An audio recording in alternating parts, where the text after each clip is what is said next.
Good evening, ladies and gentlemen, and welcome to the official Oscarina nomination coverage for Metal Gear 2 Solid Snake. Metal Gear 2 is a stealth game developed and published by Konami, released on the MSX in 1990. Metal Gear 2 is a follow-up to the original Metal Gear game on NES, released 3 years prior. My name is Mitch, and I'll be your host for the evening. Joining me is fellow Oscarina voter Corbett. Corbett, thank you for being here.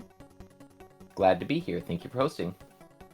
In Metal Gear, you play as Solid Snake, a special operations soldier who must infiltrate Zanzibar land in order to recover a kidnapped scientist.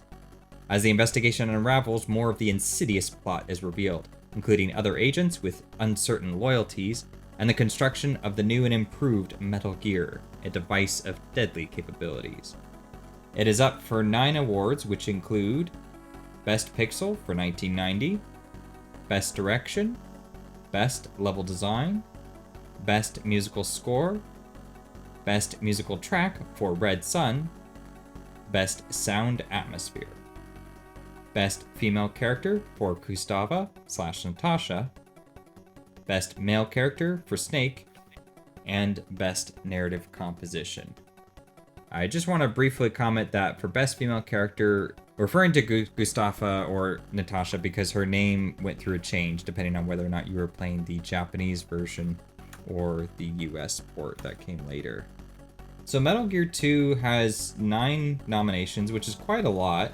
It's covering most categories except anything in the visual realm, and that's probably because it was on MSX, which is an 8-bit system by all accounts. So yeah, I don't think it had quite a strong standing there, but still, 9 is a pretty good layout, and I think part of that was we both put it in for a couple of things, but then we also put it in for different things, so it kind of got bolstered from that. So I think it'll be an interesting conversation. I'm looking forward to it. Yeah, most certainly. All right, well, why don't you take it away, my friend? All right, sure. So for the first category I wanted to talk about, we have Best Musical Score.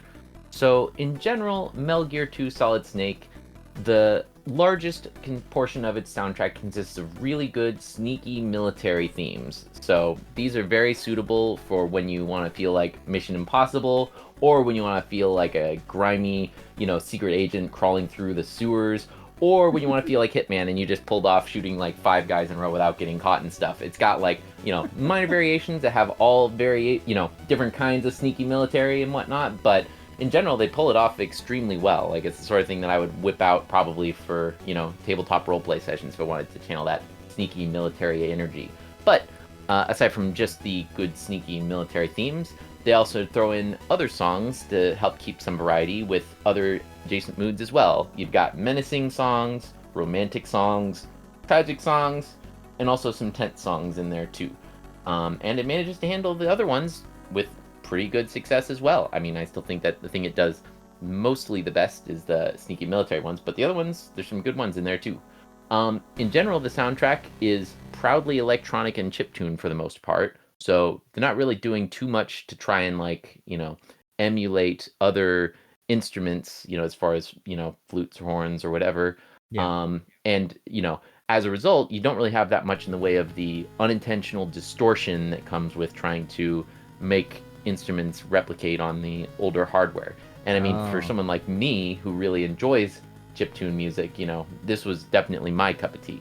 Other people, maybe it's like, oh, that's too old sounding, but for me it's like, stick it in my veins. That's great.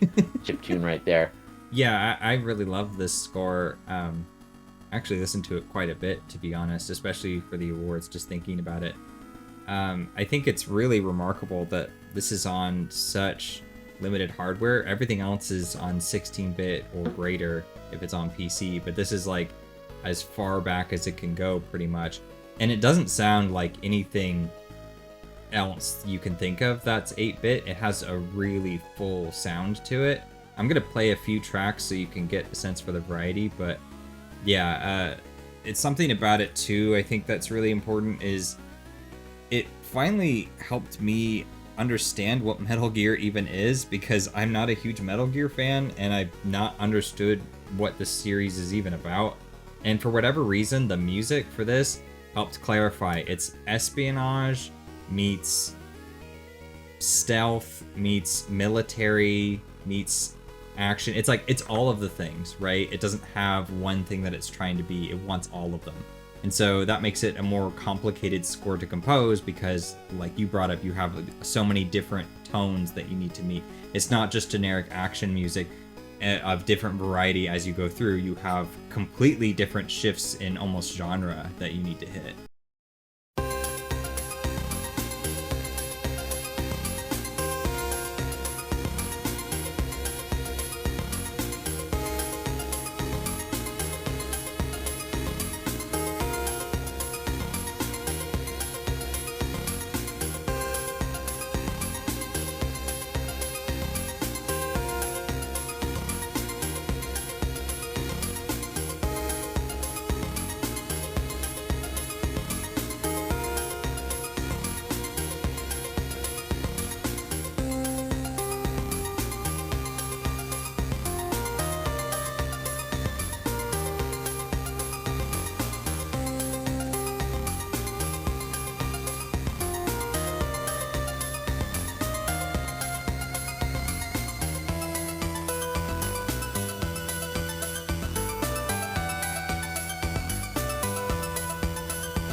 For sure. Yeah, I mean, the music was definitely a strong hook for me as well, as far as wanting to get immersed in the atmosphere and just making me want to see what's next, you know, because gotta listen to that super good soundtrack, in my opinion.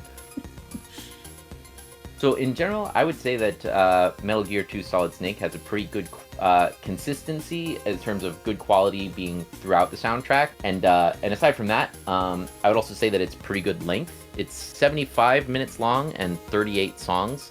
So this is for a game that's only 6.5 hours long. So you'll be encountering new music pretty frequently on a whole. Like, I don't think that there were any songs in there that I really, got sick of because like, oh man, here's this song again, And aside from that, I would also say that the musical score will help contribute to the excellent intro, which I'll probably be commenting on a few times during our discussions. But the intro cutscene that looks like straight out of a cinematic movie has a background song that plays that really helps get you pumped for the experience you're about to encounter.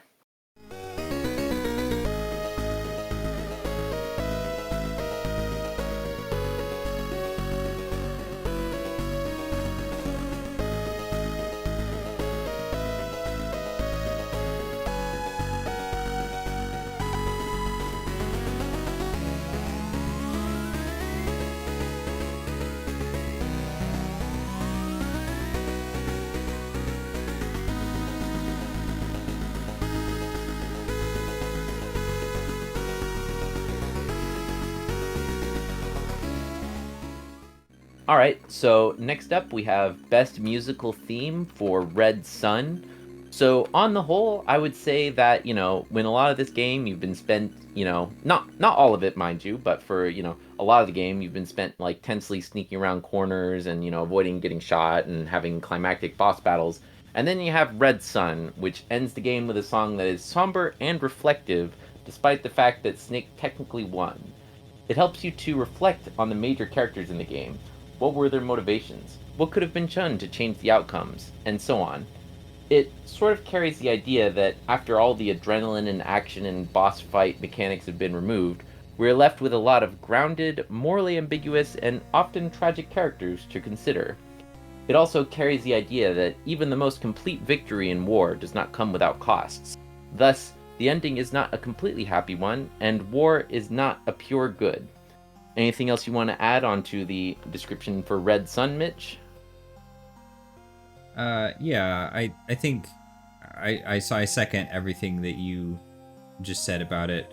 I also feel that it leaves a really strong impact to close out the game.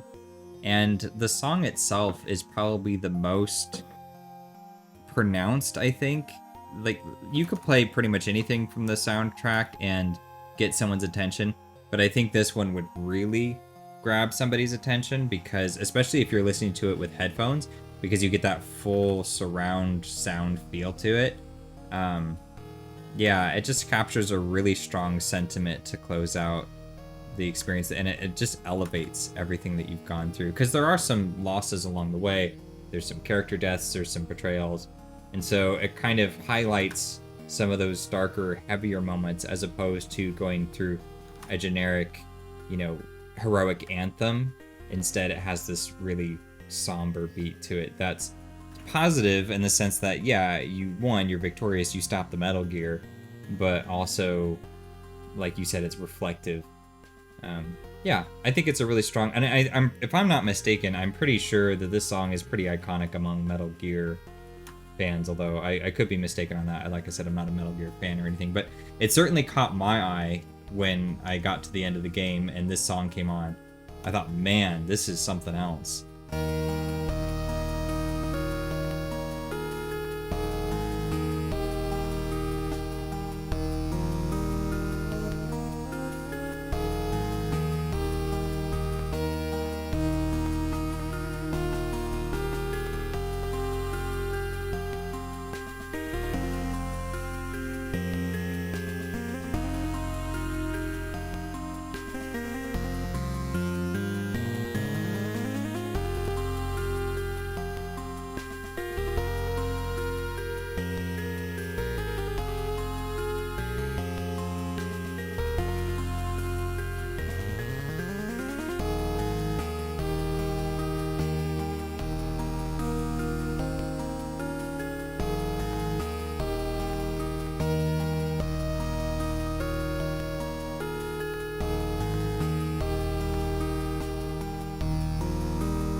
Interesting. Yeah, it does look like they covered at least another song called Red Sun in Metal Gear Rising. So, it could be that maybe they've added it as a homage in other later entries as well. Not sure. Well, I think it's a testament to the level of storytelling that comes through with this game, because in the previous game, and really just most games in general at the time, you don't get a lot of story unless you're purely story focused. And this was a game that's stealth, action, and somehow story takes a huge role in it, which you can imagine would not have been a priority for Konami, and is clearly Kojima wanting to flex his other skills. And as a result, it means that you need more powerful music to encompass the sentiments that you're trying to get across. And the score does that really well, and I think Red Sun closes all of that out very strongly. I think maybe, honestly, I think it's kind of good that I'm not super familiar with the series, because if the song can catch my attention now, and remember, musical track here is a bit of a tougher category because you're not just picking among the 30 games, you're picking among every track within those 30. So it's a lot to shift through and to consider. And yeah, you have a number of tracks that probably aren't going to fit too well if it's like a small 30-second loop. But there's still a good chunk to shift through, and yeah, I really liked that one. I thought it was a really powerful way to close out the game. Yep, well put. I definitely can see where you're coming from. Alrighty, so next up, we've got Best Sound Atmosphere. This is going to be covering the effect that all of the sound effects and other, sound design has on how much the player is immersed in the experience and generally vibing, with whatever's going on and so forth, as far as experiencing all the emotions.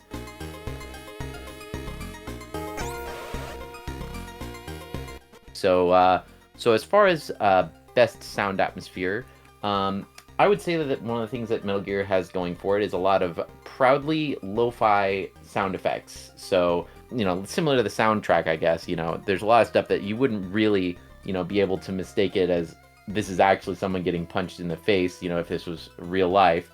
But it manages to still carry a lot of the same feel a lot of the time.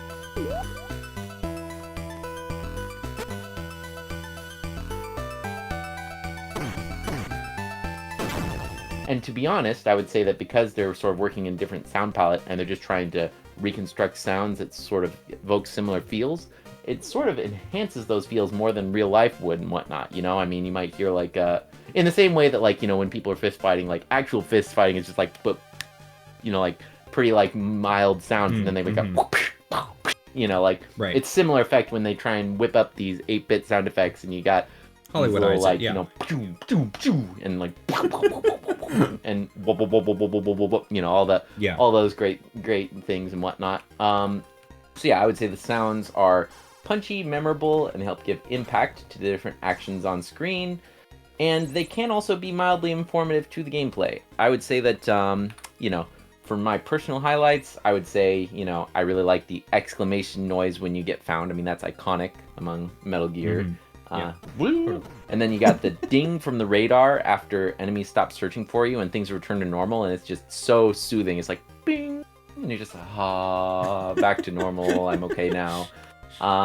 You got the many sound effects from Snake walking over different materials, which that's helpful for gameplay as far as, oh yeah, I guess I gotta be more careful now. The explosions from bosses blowing up, that's great right there and whatnot. You totally use that on a soundboard just to emphasize a point. You got the chopper machine gun fire that saves Snake at the end. Punching enemies, I like that one. You're like, boom, boom, boom. Yeah. And I love that one. And then you got the silent pistol sound effect and the noises that bosses make when they're hit, they're close to death or they're not close to death. It sounds much more, you know, intense when you're, you know, right about to finish them off. Sort of makes it emphasize how much they're fighting for their lives here as far as, you know, going out with all that they got. But yeah, that's what I've got down for best sound atmosphere. Anything else that you'd like to add there? That's good, because that increases the energy. Oftentimes when a boss is getting close to death, if they're flashing and they start to flash more often, or they turn red because they're almost dead, that's a good indicator, because you're getting more excited. I've almost got him, right? So to do that with sound, I think, is pretty clever. Oh yeah, definitely. The only other thing I would add to the sound is that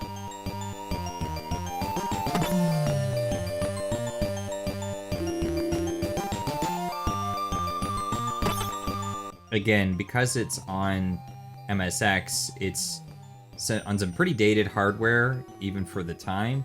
And so the fact that it's here really says something. In fact, it's the only game from 1990 to be up for best sound.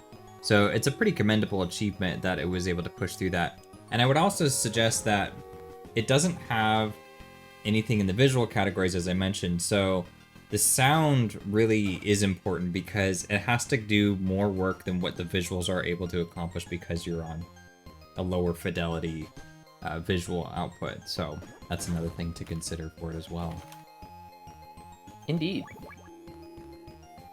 Alrighty. So up next we've got best level design. So this would be all the ways that the, you know, game tries to put levels together in order to have a interesting experience for the player. You know, that way it tries to kill you. Yeah, basically. At least, you know, way it tries to kill you and other stuff depending on how you want to flex the category potentially. So the thing that's neat about Metal Gear is that, you know, I would say, you know, more so than like, you know, well, yeah, more to a certain extent more so than like a fighting game and whatnot. It's a game that really revolves around the environment and the level design, because you can't just come in here with your, you know, super advanced strat and just spam it over and over again. Since the entire game revolves around stealth, it's got to be a matter of you got to avoid where the enemies are looking, and you got to figure out what hiding spots are available, and you have to encounter whatever unique stealth challenges come up from the environment and stuff like that. You do have some, you know, you do get a lot of tools at your disposal, but your most common tool for dealing with an enemy is figuring out a hiding spot and then being able to either avoid them or take them out from there. And so because it's all dependent on the environment, you're paying more attention to the level design, and it also helps it to not feel stale over time, because, you know, the game will throw different and interesting ways to mix up the level design in order to, you know, keep things interesting and keep you on your toes. So yeah, as far as your hiding designs, hiding examples, you might be around corners, inside vents, crawling under the edge of an elevated platform. And then you can, as a last resort, hide in a box or under a camo rug, but if you're doing that, you can't really use any other items, so you basically use that only as a last resort. Some of the examples of complications that they add to the stealth to keep it interesting are they might have invisible lasers that you can only reveal by smoking a cigarette and being able to see what's around. You got certain floor types making more noise, as mentioned earlier, which reveals your presence. And just to throw that interesting Kojima touch, there's one point in the game where, after wading through the sewers or, just some other reason, Snake catches a cold such that he sneezes periodically and reveals his presence. And this is actually, other people might be really annoyed by that one in particular, but I really enjoyed it because I was doing a lot of backtracking at the time, and the snake catch cold is like, oh, well, this is a level that I've already would have mastered, but now I got this big fat complication, and I got to be like keeping track of, okay, it's been this long since I sneezed. I think I have enough time to run from here and get over here and hide again before I can sneeze again and stuff like that, So that was an interesting little twist. That's a very human thing to put in it, though. I kind of love that. I love that it can reach. Yeah, again, it's so much more impressive to me just because what you're able to accomplish with. Because I'm thinking of NES games, right? And the most complicated NES games I can think of don't even come close to all the nuanced functions that happen in this game. And it's limited because, you don't sneeze on a set clock when you're sick, but it is funny that it's in the game at all. Just the fact that he thought of it to include it. I'm reaching into direction a little bit, but I just had to say that's freaking hilarious. Oh, totally. And the thing is that, if it was realistic, yeah, they would just have it on a random clock. But because they do have it on a fixed interval, that actually makes it a strategic element. Because if it was just all over the place, you'd just be like, oh, whatever, I just got to Rambo in there and tough it out, whatever happens. But there, well, okay, I guess I can try and make the best of what I got. And that's probably what, like, an elite agent would be. He's like, okay, it's been like, I've just finished sneezing as much as I need to. If I really hold it in, I could probably make it to this next section or something along those lines. Right. And like you said, that's good for the level design because then it doesn't disrupt the player's experience and become just a nuisance. They can still go play the way that they've been. It's just a new complication to deal with. But that's good because this is later into the game. And so you're ready for something more challenging like that to catch you off guard and make things interesting. Yep. I would also say that the level design also has two dimensions to it and whatnot, as does the difficult gameplay. There's the hiding when you're not found, and you're basically trying to figure out, okay, what's the most efficient, flawless way I can get through this level if I plan things out carefully, and it engages your strategic thinking senses. And then, when you get found, they're throwing enemies at you, randomly spawning left and right, and you basically have to scramble and, okay, where's the last environmental hazard I can hide behind? And that part is really genius too, because you can't hide on your current screen, so you gotta at least go one screen over, and then you gotta figure out a way to hide before enemies encounter you and stuff. And that engages your tactical and your reflexes, but both the strategic section and the scrambling for cover section, both are still very level dependent and very, not something that's like super, easy to memorize and just, do it by rote knowledge and whatnot. So yeah, I think that those also help the levels design. I would also say that in general, the level design, the main part of the game is the stealth and whatnot, but those are broken up by story content, puzzles, and exciting gimmicky boss battles, which also help keep the gameplay varied and interesting. That probably does move me on to my cons section, but anything else you want to mention on the pros as far as the level design aspects of it? Well, yeah, I think we'd be remiss not to mention the 9-section grid. So you are on a portion of the map, and then you have your radar device, I forget what it's called, and it can essentially check where enemies are on other screens around you. And that's really important because you couldn't do that in the original. So what you would have to do is just walk off screen and then walk back into it, and then suddenly the enemies have forgotten you again, even though they were just there a moment ago. But now that can't happen, and so it really helps with the entire world immersion that enemies are patrolling, and they need to be, some distance away from you in order for you to have enough time to actually react. It's not just contained within what you see in front of you. You have to use the mini-map to survey it. And that's also good because it's very espionage-like. where you are checking your radar or your other tech tools to see how safe it is to move into the next room. So you can actually watch a patrol, see him move off screen into a different room, and then you're like, okay, now it's safe for me to move, and then you proceed. So it's a really ingenious setup, just the concept of it, to be able to lay everything out and give the player good information. You know, one of the things that I mentioned for I paid a compliment to Slay the Spire in my category breakdown video, and one of the things I think Slay the Spire does really well is that it gives the enemy's tactics to the player. That makes that public information for them to know. And that's something that's really good. It's a difficult decision because you don't want to tell the player everything because there's the risk that you might spoil it.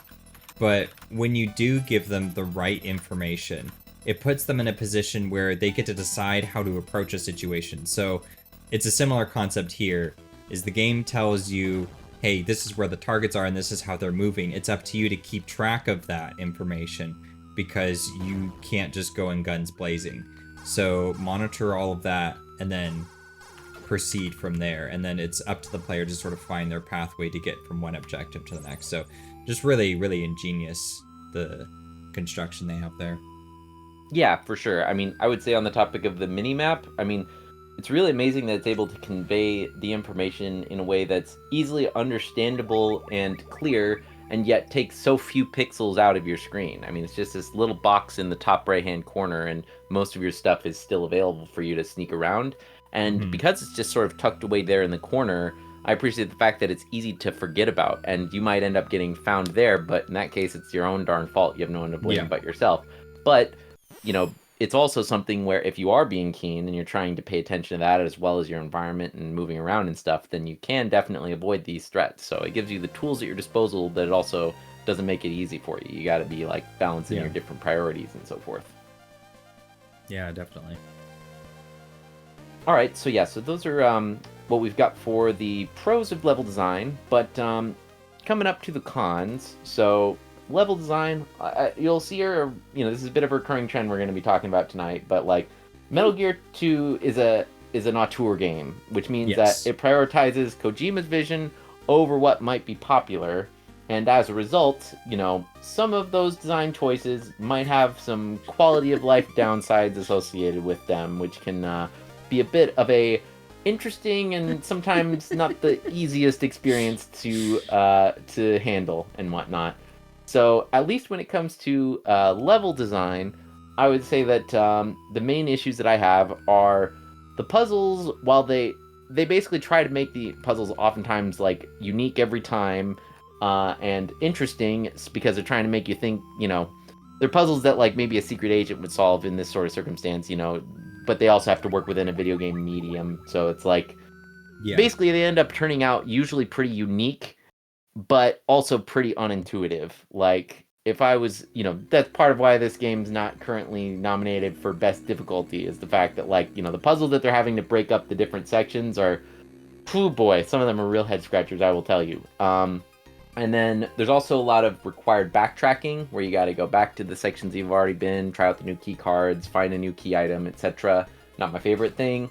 Where you need to go next is at times unintuitive, you know? So it's like, okay, we gotta climb up this building and go across the bridge, and then, oh, they blew up the bridge, what do you do now? Anyone? Anybody? And then you're just left to, okay, I guess I'll just explore aimlessly and figure it out and whatnot, you know? And, I mean, granted, you do sort of know the vague direction where you're supposed to go, but really it's pretty, you know, I didn't know what to do there. And then you also need to cycle through up to 9 key cards to check locked doors. Like, I guess Kojima was trying to emphasize how much that being a secret agent is not particularly glamorous at times, and how Snake's this, like, relatable guy in the sense that after he's finished mowing down, like, 50 enemies, he's just like, oh, gosh dang it, was it number 2 or number 3? No, not that one, not that one. You know, it's like, it's kind of a funny break, but it's also kind of a, you know, okay, I got the joke the first time, you don't need to keep hammering at it every time I come to a door. But yeah, so that's a brief summary of my issues with the level design, but, I mean, there's so much cool stuff involved with the stealth and so forth that I figured it was worth a nomination and your consideration for best pick. Yeah, agreed. I think It's hard to say how much of the inelegance that the game has is a result of the hardware. I don't want to be giving it too many passes, but at the same time, I don't know. There's just, when you play NES games, you have to use a lot of imagination, and even more if you're going as far back as Atari. But with MSX, it's a system I'm not super familiar with, so I don't know a lot about what would have been possible. All I know is that it has, from what I understand, similar capabilities as an NES. And if that's the case, then it stands to reason that they would have had a number of things in the hardware itself that would have made, a result of old games is that sometimes they don't have the quality of life that modern games provide, and it's not always because the designers didn't want or intend for them to be there, but it's just a fact of there's only so much they can do with what they have. And I'm sure, they could have ironed out some of those problems and made better solutions, but it's also an issue of time. And I think in those days, that's more of a concern, because nowadays games can take, upwards of 3 years to complete. But games, as we saw with Loom and Monkey Island, those two games were made in the same year, pretty much, like within a year of each other, which is crazy fast. And the turnaround for a lot of these Super Nintendo and just a lot of games from this era have a really slow turnaround. This was 3 years after the first Metal Gear, but there were other projects going on at the same time, so yeah, it's just speculating too much to try to understand what might have been the reason. But all that to say is that you never can tell, but I would wager I wouldn't be surprised if part of it wasn't because he was trying to be a troll, believe it or not. It's probably just more a result of circumstances and hardware being in the way. True. That definitely could be the case, and it's not like we have a whole lot of other 8-bit espionage, grand storytelling, elaborate puzzle-solving 8-bit games to really compare to and whatnot, So, I mean, it's kind of uncharted territory as far as really being able to compare Metal Gear to any other games of its, same technology level and type. Yeah, that's a good point, too, because as I'm going through NES games in my head to find an adequate comparison, all I can do is find games that have a similar visual, auditory, and gameplay comparison. I can't find anything with a comparative story or such nuanced scenarios. So, yeah, it's an interesting beast to be sure. But I mean, that's why it's here, and that's why it has so many nominations.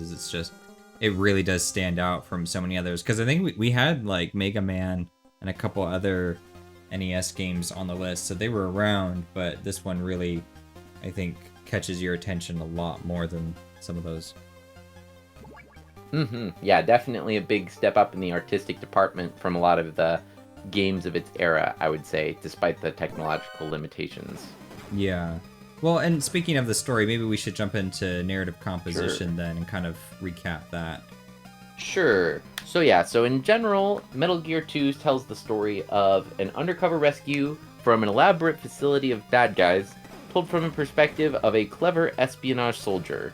But within that rescue story are sub-narratives that examine the negative consequences of war from a variety of lenses. The game enhances this storytelling, criticizing the aspects of war, by drawing references to many real-world wars and conflicts, which allows the commentary to be even more meaningful and thought-provoking. So, aside from the broad strokes of the rescue story, the subplots are carried by a lot of interesting, morally complex good guys and bad guys, and in-between guys where you don't really know. That definitely is an interesting aspect and helps you to really ponder a lot of the conflicts of this as far as, how far is too far and, who's really on your side and what drove these people to have these interesting motives and character expressions. Aside from that, we've also got a lot of plot twists and intrigue in the plot. Definitely keeps you guessing, keeps you on your toes. You gotta wonder, as you're going through the experience, how is it that Snake achieves his mission when complications arise? Who is friend or foe?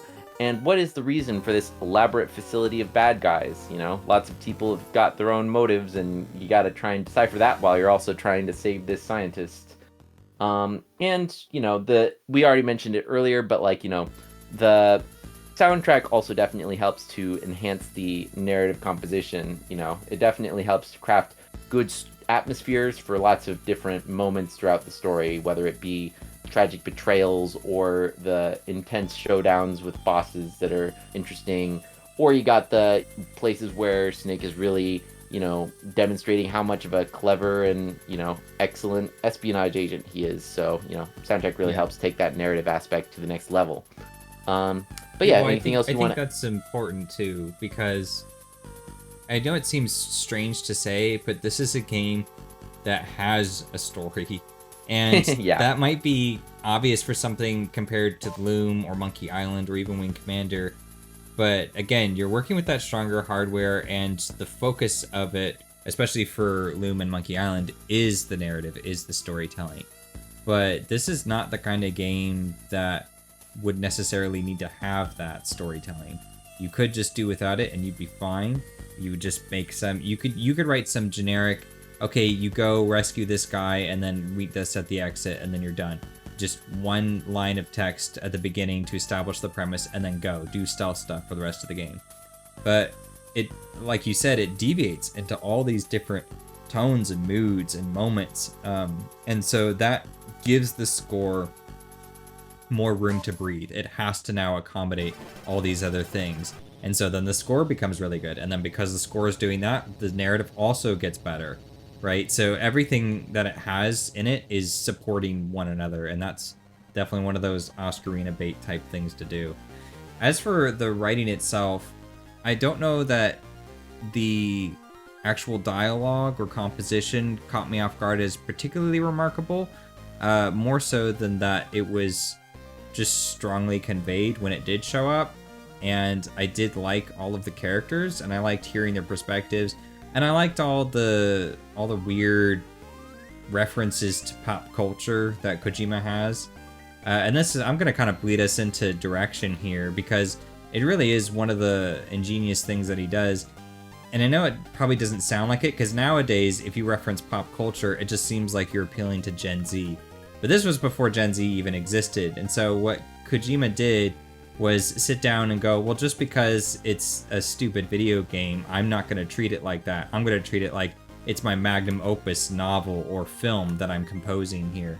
And just from the fact that he approaches it that way, you have all these little tongue-in-cheek gestures that he'll do, like the sneezing, or bosses that are clearly in reference to some popular movie at the time, based on their name. And then you have some really genuine moments of sincerity between Snake and Gustava, which we'll talk about a little bit when we get to characters. But it comes out of left field, it surprises you, and then you're suddenly in this nice tender moment, and then suddenly in the next scene, you're talking with the main villain, and he's describing how the MSX cartridge made by Konami is like a piece of the puzzle in solving this, and you're like, but that's the game I'm playing. What is this chaos? And so he's just really going ham on all of this. He's pulling out all the punches, and just there's a real power in someone just having the confidence to just say, this is my project, and I'm gonna make it the way that I want it to be, despite everybody what they might think of it. You know, like you said, it's very much authorship, and I think that's really cool. Oh yeah, definitely. In fact, actually, on the topic of pop culture references, so one thing that's interesting to note about Metal Gear 2 is that the original MSX version actually differs from the one that's included in Metal Gear or in PlayStation 3 and subsequent releases, because the original one, all of the character portraits were literally like slightly tweaked versions of like action heroes from like real world movies. So like Sean Connery was Big Boss, and like I think maybe what's his name, the Rocky guy might have been like Snake's visage. But it was like the guy from Braveheart. Why am I forgetting his name? Mel Gibson. Mel Gibson? Yeah, Mel Gibson. Ah, that nice. was the reference point for him. Yeah, which is pretty quirky and pretty awesome. But yeah, later ones though, in order to establish the continuity, because as Metal Gear 2, that was the beginning of the very elaborate timelines that Kojima established throughout all his games. In order to can be consistent with the other games, he redid all the portraits so that you actually have Solid Snake's portrait, and the other fellows are a bit more in keeping with that art style and stuff like that. So pros and cons to both approaches, but there is sort of a humorous touch there as far as adding all those movie character portraits, and helps get you a feel for what kinds of inspirations he was using, along with his own interesting imagination. Yeah, it's pretty cool that he sort of takes it as, I mean, video games are oftentimes cited as interactive movies, so in a way the fact that he's referencing films and trying to emulate the kind of imagery and themes that we see crop up in films, because in a movie, especially a really good one, you're gonna want a little bit of romance, some action, you're gonna want a plot twist, you're gonna want those things. That's often a mark of a great film, and so the fact that Kojima was trying to channel all of that into this 8-bit game. Oh yeah, for sure, definitely. First and foremost, as alluded to earlier, this game has an excellent intro, in my opinion. It really gets you pumped. It basically flashes through like a normal, cinematic, intro as far as the character, the credits rolling by at the beginning, unlike everyone else who puts at the end. But then it has all these diagrams and flashing lights and very high definition graphics that show up with the missiles being loaded. It's all basically showing the Metal Gear being designed and and all the ins and outs of how it works and things like that. I mean, mind you, this is 8-bit hardware we're talking about, so in some cases it's text is so small that you can't even see it. It's just a bunch of white lines and so forth. But it really makes you feel like you're sifting through documents and you're trying to understand your mission. It's oh man, this is what I got to take out and stuff like that. Well, you're conceptualizing the Metal Gear through almost like a briefing, right? Yeah, exactly.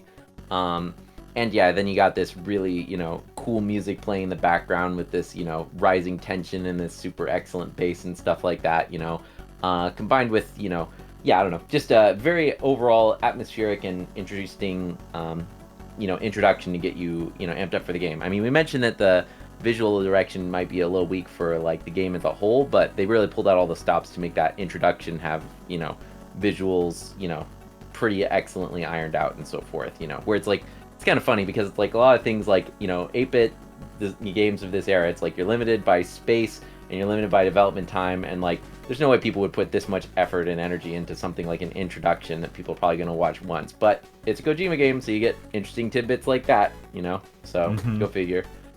Yeah, and it elevates it. I mean, I love those things. I love it when you go off the beaten path to do something just because you think it'll make it exciting, or it will make the project more thematically consistent with itself. That's a huge win. Because it's a lot of work. You have to dedicate all this time and resources to just make what's effectively a fancy cutscene. But it's, like you said, it's layered. It actually serves an important role in contextualizing the story and prepping the players so that their expectations are more adequately met and surprised, as opposed to just throwing you in with no context and having it be really just bizarre. Yeah. Oh, and on the topic of throwing you in with no context, so interestingly, this game actually features not one but two intros. So the first intro that you see, that's the one that we're all gushing about because it looks and sounds so cool.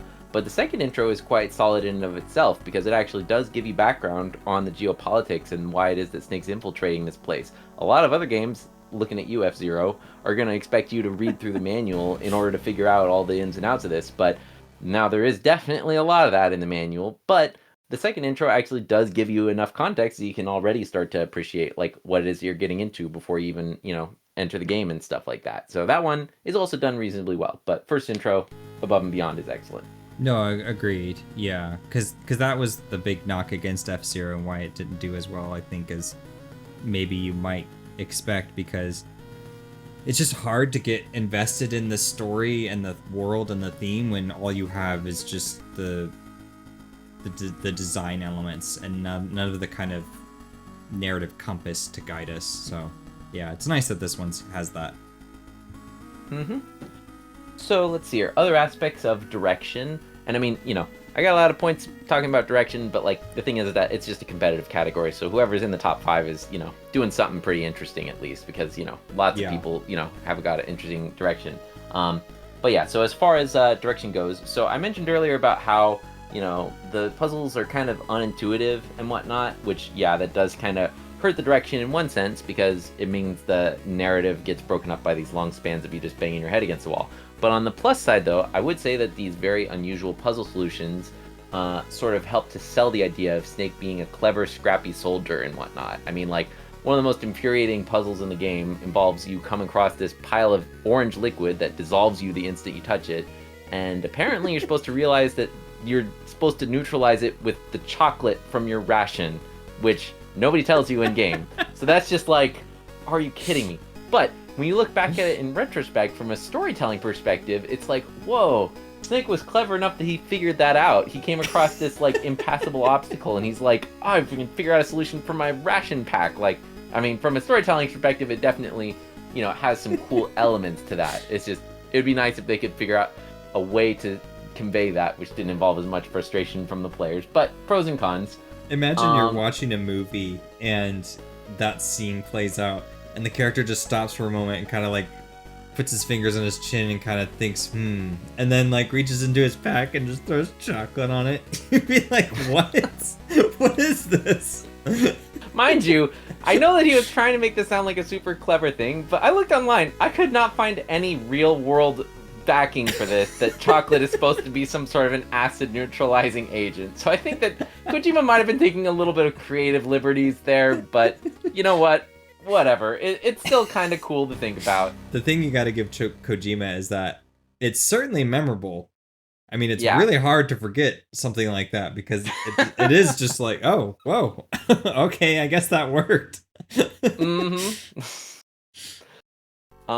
But yeah, and I would also say that it also helps to sell the idea about being a clever and scrappy soldier because of the fact that, like, you're coming up with all these odd and interesting hiding spots throughout the game. You're hiding in a vent, you're hiding under a bed, you're hiding inside a garbage chute, you're hiding under a wall.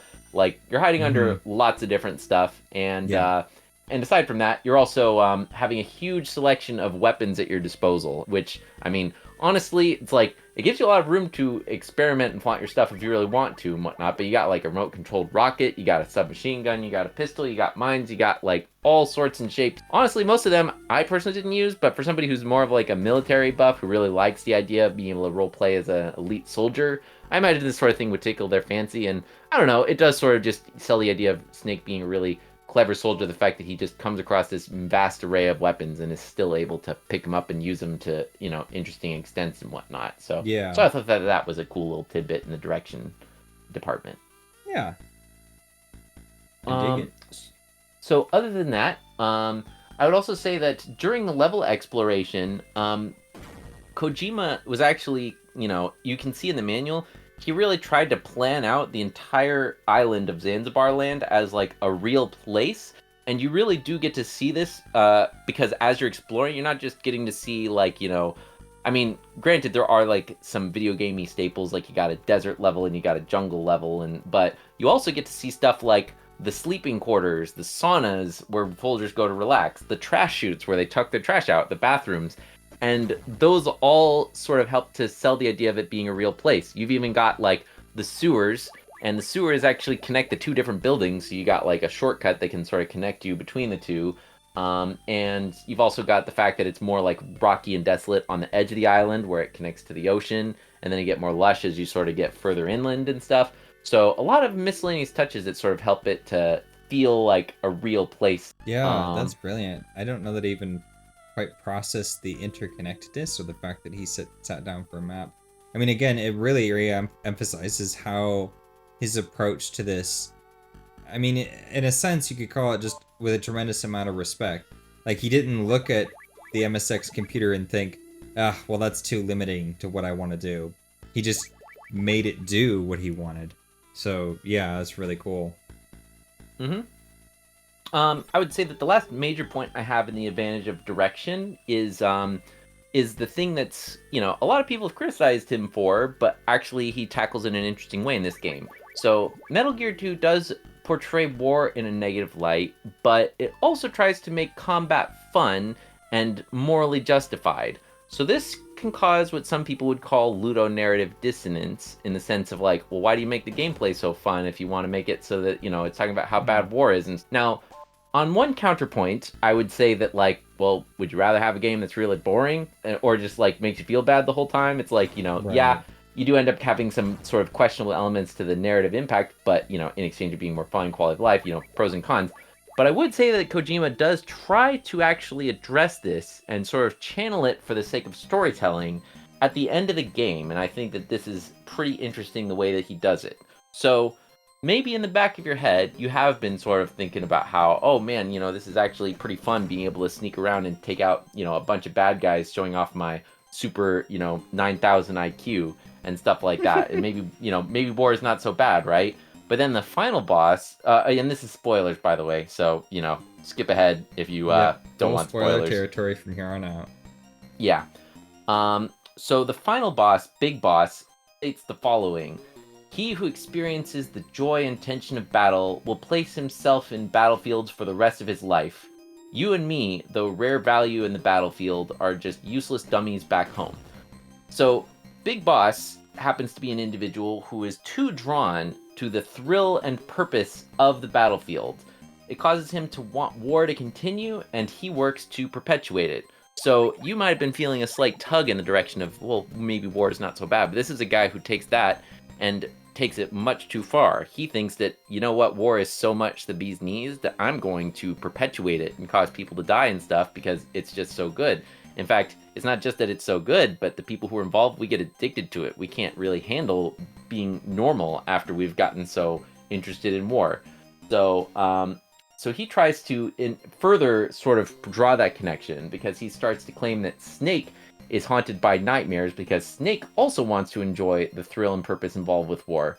If so, it implies that Snake may try and perpetuate war in the same way that Big Boss does. And when he's calling out Snake for, having all these nightmares, in my opinion, it's sort of maybe calling out the player a little bit too and whatnot, where it's like somebody who's really, drawn back to the battlefield for whatever reason. Snake's naming it's because of his PTSD, but Big Boss is like, oh, well, maybe it's just because you like war really that much and whatnot. I mean, it doesn't say PTSD, but nightmares, maybe implied. I don't know. Right. So, yeah, I'm trying to think. This would have been, PTSD would have been a discussion at the time. That's 1990.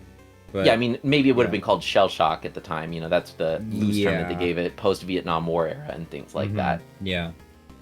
But yeah, so as a result, by having this counterpoint of this guy who ends up taking this element of war being enjoyable much too far, it tries to act as a warning to not let the fun of war get too much to your head, or you might end up perpetuating it like Big Boss. And that warning wouldn't have really landed quite as well if you yourself didn't get to experience some of the thrill of combat yourself. You would just think, oh, this is some weirdo guy. What is he even talking about? He's just some guy who's talking about war is good? That doesn't make any sense. But because you end up sort of getting a little taste of that, you're like, oh, I guess it makes sense you'd be drawn to that, but you got to be careful not to let it go too far, So that's what he tries to do. And overall, I would say that his attempt at fixing the ludonarrative dissonance works okay. It doesn't really make the dissonance go away completely, but it does try to channel that energy into an artistic message, which is somewhat successful. And I definitely think that it's worth, it's pretty amazing from a direction point of view as far as being able to channel the gameplay storytelling in a way that's interesting, at least. He's taking on a huge, very nuanced and difficult topic with this 8-bit. I keep going back to that, but it just it's crazy to think to me. I don't think I would have done that. I think I would have looked at the machine and been like, maybe something like Legend of Zelda. Maybe I'll go with like that. That seems like something I can achieve. So the fact that he's tackling the subject at all is huge. I mean, it would have been so much easier to just make yourself some noble soldier who just guns down hundreds of enemies and then calls it a day. I mean, that's what Commando is on NES. That's that game to a T. Just shoot everybody. or even Contra to some extent does a lot of that. It's just cut and dry, go straight to the action. So the fact that he's prompting a nuanced conversation, I think, is really important. And I'd also say that sometimes, as a writer myself, it's really hard to always have all the answers for something. And sometimes you have to recognize the important thing is that you sparked a conversation about it and that you presented some important things to consider in the subject. And now that that's been prompted, it passes on for others to have a conversation and to go a little bit further with it.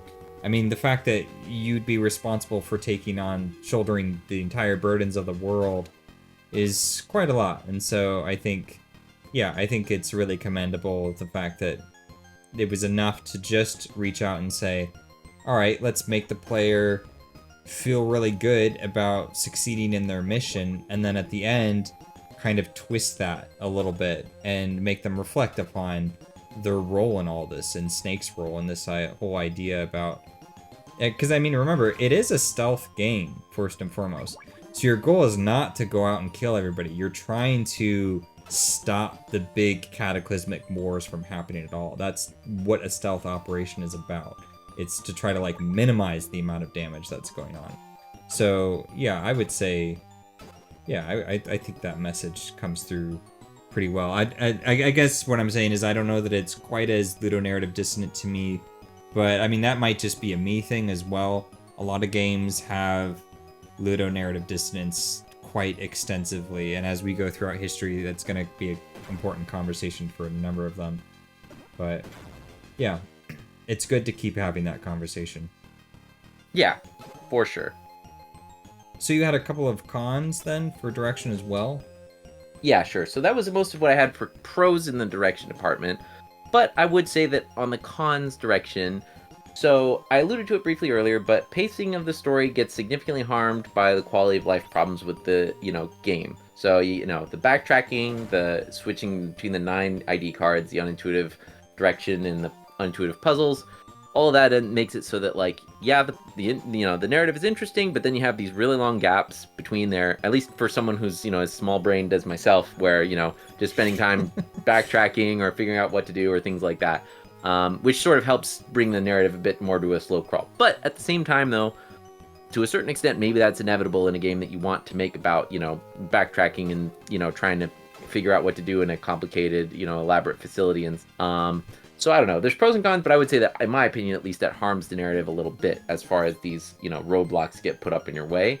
And on the other side of the cons, I would say that a lot of the bosses are really fun to fight, but while some of them have really interesting backstory, others are just fun to fight and don't really have much connection with the rest of the narrative. You got, like, I'm the running man who's really fast at running, and, I am the jungle guy who's really good at hiding in the, in the grass and stuff like that, which is kind of interesting as a juxtaposition, because, like, the ones who do have connection to the narrative have a lot of connection to the narrative, but then you got these others that are just fun, quirky, one-off bosses, and I don't know, I sort of think that maybe they could have done a little bit more with those, but...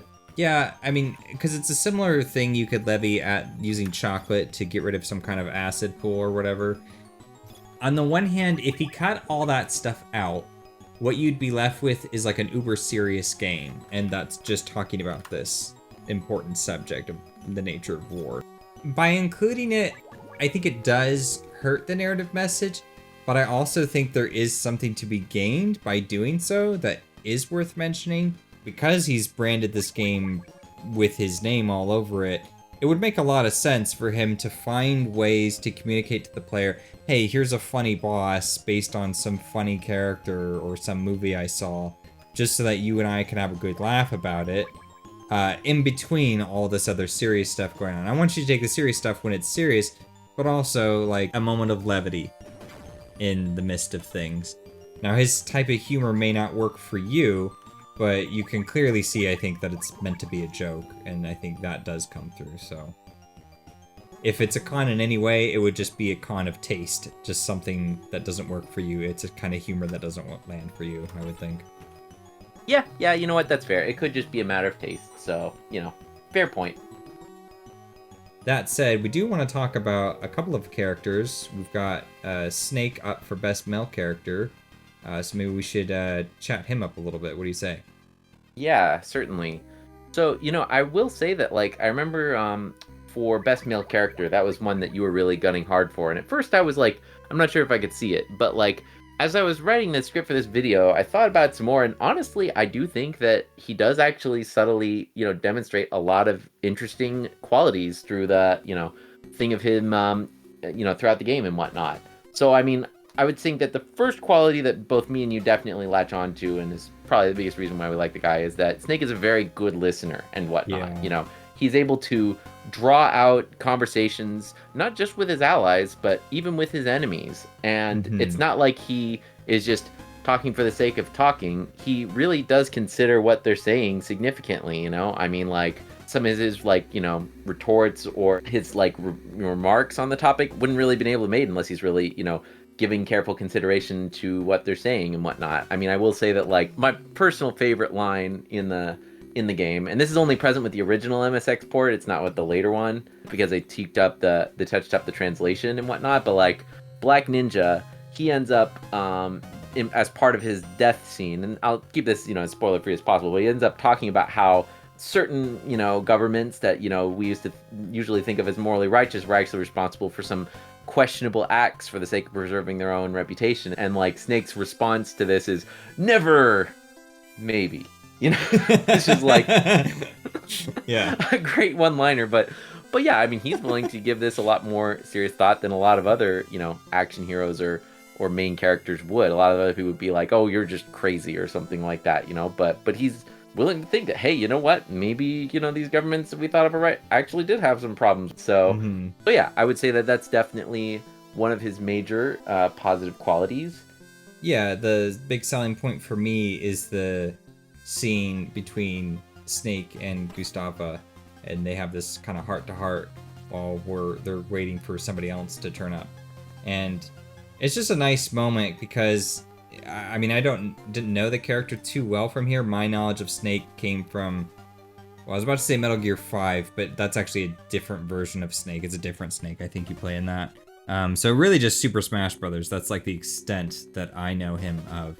And seeing him in this scene where he's asking her thoughtful questions and then he's like giving feedback on the kind of woes that she's endured. It's just such a tender moment of him just being a real bro.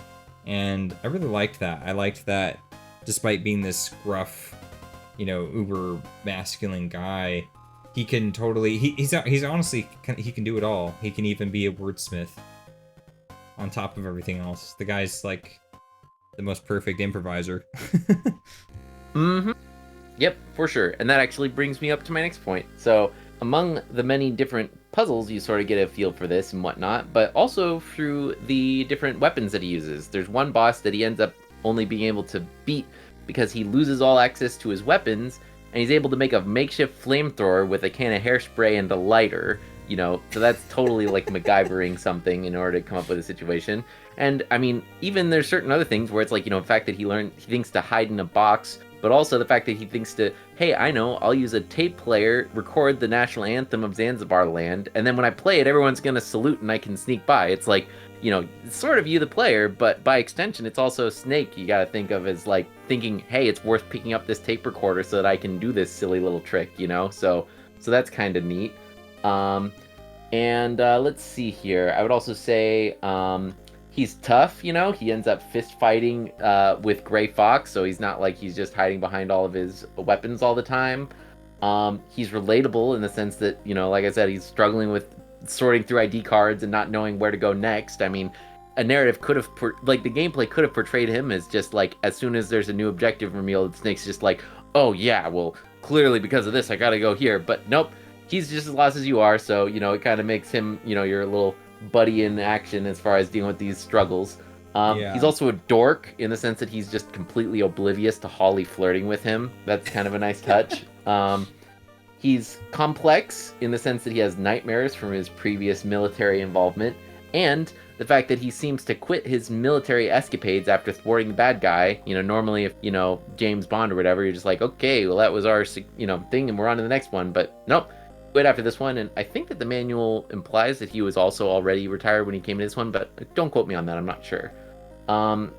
He's also occasionally wisecracking. I mean, when you finally beat the fast man boss, after this guy's just yakking on and on about how, oh man, I'm so fast, you'll never catch me and stuff like that. And then after he blows up, Snake's just like, guess you weren't fast enough, which, oh, yeah, that's a good one-liner right there. And then talented but far from invincible, considering you're gonna get discovered and die a lot in the course of the game. He cares about the people he meets, but even then, he is emotionally resilient, such that he can continue effectively doing his job even after people are dying all over the place, just able to still keep going even when there's stucky things happening around. And lastly, I would say that he is morally righteous in a cast of morally ambiguous folks, where you've got scientists who are doing questionable acts, and you got Big Boss, who's a soldier doing questionable acts, and all sorts of people of various morally grays. He's a guy who's trying to rescue a kidnapped scientist and stop a nuclear threat. So those are unambiguous good things, and they make for a nice contrast to the other folks, as well as just a thing you can fall back on when lots of other stuff seems a bit more difficult to discern morally. Is Snake's a good guy, he's gonna do the right thing. Yeah, that's very much how he comes across to me, is that he's a good guy. And I'm kind of gonna get into your con here, if you don't mind. Yeah, no problem. You mentioned that as a downside, he hardly gets moments where he is the center focus, and instead he plays supporting character for basically everyone else.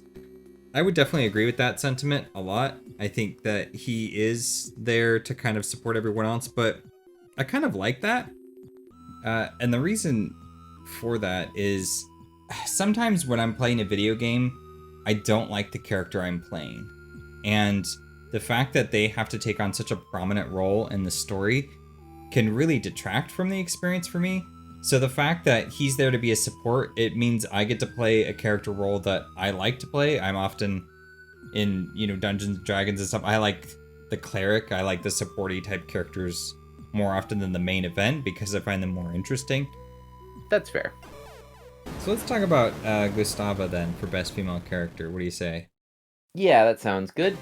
So yeah, maybe you might be able to flesh out Gustava a bit more than myself, but as far as the good aspects of Gustava, so on the plus side, she is good at infiltrating. You end up spending all this time crawling up from the ocean and, trying to sneak around every corners and figure stuff out to get in here, but Gustava has managed to be undercover in this facility for a long time as a woman in a facility of basically all guys. And the fact that apparently she has to go in the female bathroom, and so she just is able to do this without anyone looking, manages to sneak around and still never gets caught. So I mean, as implausible as that is, definitely shows that she's very good at infiltrating. So I think that's kind of cool. She also ends up being, as I mentioned, she's a woman, and yet she actually still has complicated and concerns and motivations outside of just being a love interest for the main character. Gustava actually has a different love interest that she has, so it's not like it's one of those things that like, they're totally shipping her with Snake or stuff like that,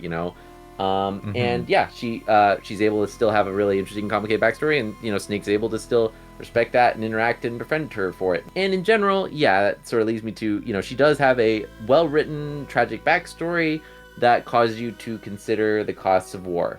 Specifically, how ready we are to label people as traitors in wartime, and the large cost we levy against those who we label as such, Because, I mean, she ended up just wanting to leave the country to be with the person that she loves and wasn't successful at it. But because of that, people were branding her, somebody who's, oh man, you must be so, like, disloyal to your country, and somebody who doesn't really care about it and stuff like that. And it's like, well, it's not really about that. She just wanted to, like, be with someone she loves, and I don't know, even if she was, it doesn't seem like she deserved to be as harshly as she was, because it's like she wasn't able to even continue her professional skating career, and like, she wasn't really able to do much of anything other than just join the military, and which really sucks. And it also sort of shows the cost that citizens pay when we close off our countries from the exchange of people and ideas, because, I mean, in general, this whole dilemma that Gustava has wouldn't have been such a problem if it wasn't for the Cold War and the fact that, like, it was so difficult for people to actually be able to cross-communicate and get to, interact or, join with other people who have, got